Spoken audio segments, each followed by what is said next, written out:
জীবনে ঠিক ততটুকুই সরল হওয়া উচিত যতটুকু সরল হলে পরে আপনজন সেজে যারা প্রতিনিয়ত তোমাকে ঠকিয়ে যাচ্ছে বা ধোঁকার মধ্যে রাখছে, তারপরও যাতে তোমার পায়ের তলার মাটি সরে না যায়। এই চালাক সমাজের অতি চালাক লোকগুলোই প্রতিনিয়ত তাদেরকে ঠকিয়ে যাচ্ছে যারা নাকি ওদেরকে নিজের প্রাণের চেয়েও বেশি ভালোবাসে এবং বিশ্বাস করে। এই মানুষগুলো কি একবারও ভাবে না যে সেই মানুষগুলোকে এত কষ্ট দিয়ে আমরা কি পাবো?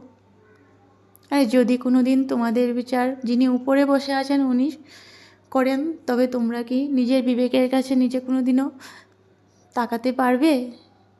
তখন কি তোমাদের একটুকু কষ্ট হবে না? সময় থাকতে কি তোমরা একটু বুঝতে পারো না? সমাজটা সত্যি বড়ই অদ্ভুত। শুভ দুপুর সবাইকে।